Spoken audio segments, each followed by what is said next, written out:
বেগুন ভর্তা ও পটল ভর্তা এর আগে আমি আপনাদের বানিয়ে দেখিয়েছি, বাট আজকের ভিডিওতে আমি আপনাদের দুটো পদ্ধতিতে রসুনের ভর্তা বানিয়ে দেখাবো। গরম ভাতের সাথে খেতে দেখবেন এটা দারুণ সুন্দর লাগে। তাহলে চলুন রেসিপিটা শুরু করা যাক। বাই দ্য ওয়ে, আমি শেফ অতনু, আপনারা দেখছেন অতনুর রান্নাঘর, আর আজকে আমাদের রেসিপি রসুনের ভর্তা। তাহলে প্রথম পদ্ধতিতে বানানোর জন্য আমি এখানে নিয়ে নিয়েছি 200 গ্রাম রসুন। রসুনগুলোকে দেখতেই পাচ্ছেন নিশ্চয়ই, আমি আগে থেকে খুব ভালো করেই ছাড়িয়ে নিয়েছি। এবার এটাকে আপনাদের হালকা একটু ফ্রাই করে নিতে হবে। আর গার্লিকটাকে ফ্রাই করার জন্য আমি এখানে নিয়ে নিচ্ছি একটা কাস্ট আয়রনের প্যান বা স্কিলেট প্যান। আপনারা যদি এরকম কাস্ট আয়রনের প্যান পান তাহলে বেটার, না হলে আপনারা যে কোনো ননস্টিকের কড়াইতে বা এমনি কড়াইতে এটাকে ইজিলি করে নিতে পারবেন। আচ্ছা, এবার আমি এর মধ্যে দিয়ে দেবো অল্প একটু সর্ষের তেল। খুব বেশি লাগবে না, ওই ধরে নিন 1 থেকে 1.5 চা চামচ দিয়ে দিলেই হবে।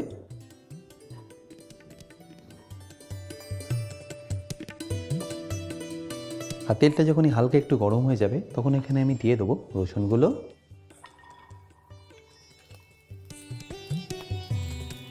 এবার ফ্লেমটাকে একদম লো করে আপনাদের এই রসুনগুলোকে ভালো করে ভেজে নিতে হবে।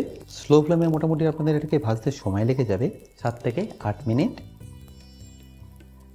কারণ যদি এটা আপনারা হাই ফ্লেমে ভাজেন তাহলে ওপরে কালার চলে আসলো, ভেতর থেকে কিন্তু কাঁচাই থেকে যাবে। তাই স্লো ফ্লেমে এটাকে ভালো করে ভেজে নিচ্ছি। আশা করি নিশ্চয়ই দেখতে পাচ্ছেন আস্তে আস্তে কিন্তু এর মধ্যে কালার আসা শুরু করেছে। মোটামুটি আর 2 থেকে 3 মিনিটের মধ্যেই দেখবেন এর মধ্যে কমপ্লিটলি কালারটা চলে আসবে। আপনারা যদি সিলেট প্যানটা কিনে নিতে চান, লিঙ্ক আমি ডিসক্রিপশানে দিয়ে রাখছি, অ্যামাজন থেকে সেটা আপনারা ইজিলি কিনে নিতে পারবেন। আশা করি এবার নিশ্চয়ই দেখতে পাচ্ছেন এর কালারটা কিন্তু একদম চেঞ্জ হয়ে গেছে। ব্যাস এই স্টেজে আপনারা এটাকে তুলে নিতে হবে। এবার এই ভাজা রসুনগুলোকে আমি সাইডে রেখে বাকি ইনগ্রিডিয়েন্টসগুলো রেডি করে নেবো। তারপরে একই ফ্রাইং প্যানের মধ্যে আমি নিয়ে নেবো আরও হাফ চা চামচ সর্ষের তেল। আর তেলটা একটু গরম হয়ে গেলে আমি এখানে দিয়ে দেবো 5টা থেকে 6টা শুকনো লঙ্কা, যেটাকে আপনাদের একটু নেড়ে চেড়ে ভেজে নিতে হবে যতক্ষণ এটা একদম ক্রিস্পি হয়ে ভাজা হয়ে যাচ্ছে। এটা ভাজার সময় ফ্লেম কিন্তু আপনারা একদম লো রাখবেন। এই কালারটা যতক্ষণ একটু ডার্ক হচ্ছে ততক্ষণ আপনাদের এটাকে ভেজে নিতে হবে, তা নাহলে কিন্তু এটা ক্রিস্পি হবে না। আর যখনই দেখবেন এরকম ডার্ক কালার এসে গেছে তখন এটাকে তুলে ওই একই প্লেটের মধ্যে রেখে দিন।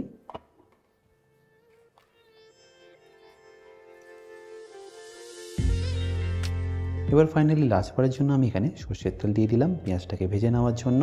আর তেলটা একটু গরম হয়ে গেলে আমি তাতে দিয়ে দেবো কালো জিরে, আর তারই সাথে হাফ চা চামচ গোটা জিরেও। সেগুলোকে একবার ভালো করে মিশিয়ে নিয়ে দিয়ে দিন এখানে পেঁয়াজ।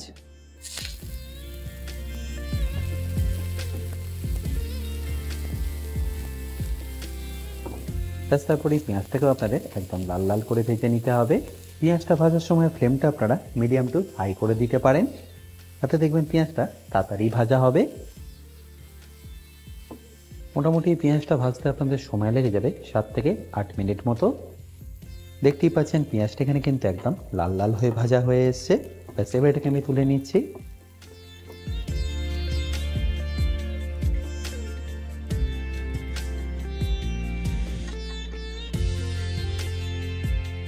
এবার এই পেঁয়াজটা যতক্ষণ ঠান্ডা হচ্ছে ততক্ষণ আমি আপনাদের সেকেন্ড রেসিপিটাও বানিয়ে দেখাচ্ছি। তারপর দুটোই একসাথে আমি আপনাদের মেখে দেখাবো।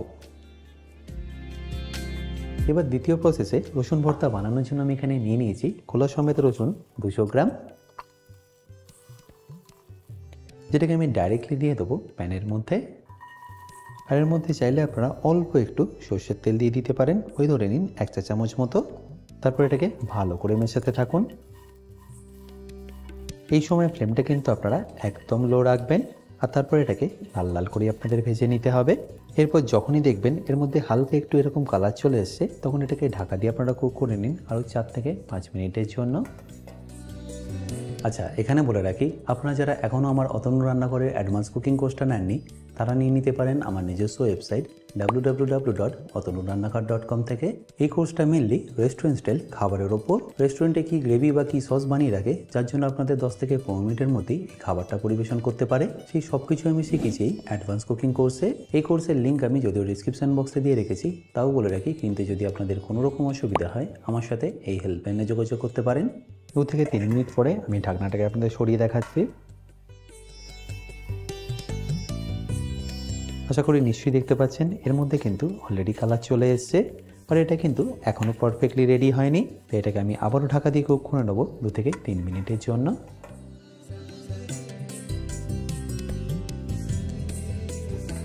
দেখুন রসুনগুলো এই স্টেজে কিন্তু এখন পারফেক্টলি রেডি, তাই আমি এখানে গ্যাসটাকে বন্ধ করে দেবো। এবার এই রসুনগুলো যতক্ষণ ঠান্ডা হচ্ছে আমি এপাশে পেঁয়াজ আর লঙ্কাটা রেডি করে নেবো।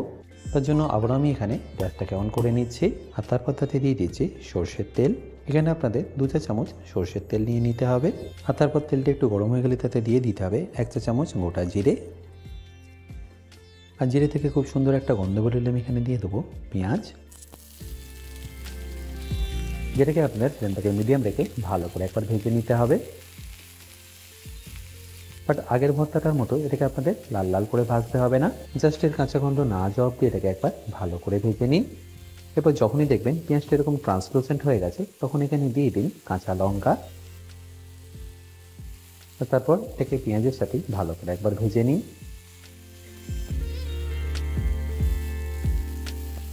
আশা করি নিশ্চয়ই বুঝতে পারছেন পেঁয়াজের মধ্যে থেকে কিন্তু যে ময়েশ্চারটা ছিল সেটা একদম বেরিয়ে গেছে আর পেঁয়াজটা কিন্তু হালকা এখানে ভাজাও হয়ে গেছে। ব্যাস এই স্টেজে এটাকে আপনাদের তুলে নিতে হবে।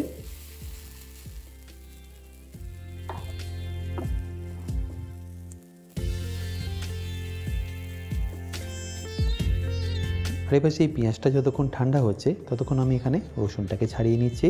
আর এটা ছাড়ানো দেখবেন এখন খুবই সিম্পল, জাস্ট এইভাবে খোলাটাকে খুলে নিলেই দেখবেন এটা পারফেক্টলি রেডি। এবারই একইভাবে আমি বাকিগুলো ছাড়িয়ে নেব।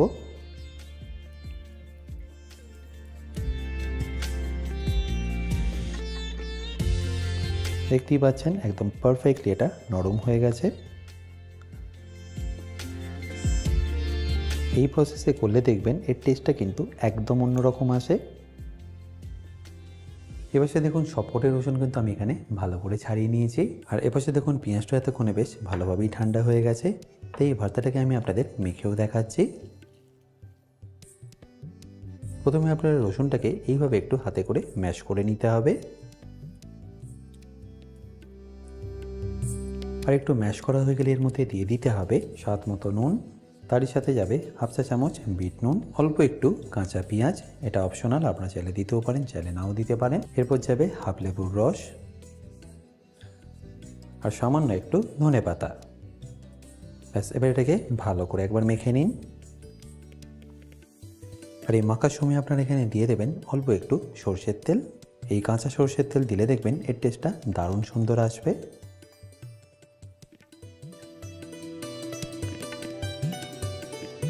এবার যে ভাজা পেঁয়াজটা আছে সেটার সাথে এটাকে ভালো করে মিশিয়ে নিন।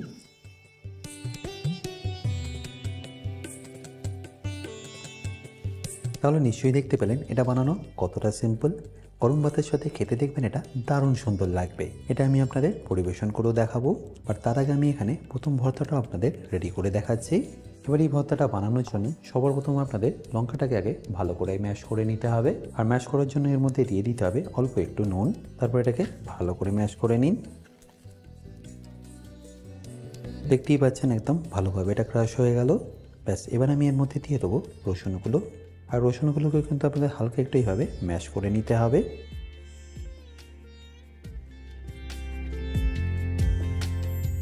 আর ভালো করে একবার রসুনটা মাখা হয়ে গেলেই আমি এটাকে লঙ্কার সাথে মিশিয়ে নেব। আর এরই সাথে দেবো অল্প একটু পেঁয়াজ, সাথে যাবে অল্প একটু কাঁচা সরষের তেল আর একটু চটপটা করার জন্য বিট নুন। তারপর ফাইনালি অল্প একটু লেবু রস দিয়ে এটাকে ভালো করে মেখে নিন।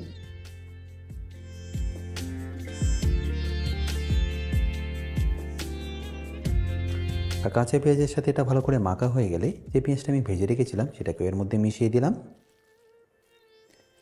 আমার কথা মতো একবার এটা বানিয়ে দেখুন, টেস্টটা দেখবেন কিন্তু অসাধারণ আসে।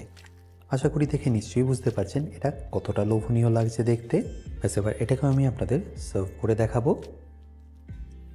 আশা করি সহজ দুটো রসুন ভর্তার রেসিপি আপনাদের নিশ্চয়ই ভালো লেগেছে। আর যদি ভালো লেগে থাকে অতি অবশ্যই কিন্তু আমাকে কমেন্টে জানাতে ভুলবেন না।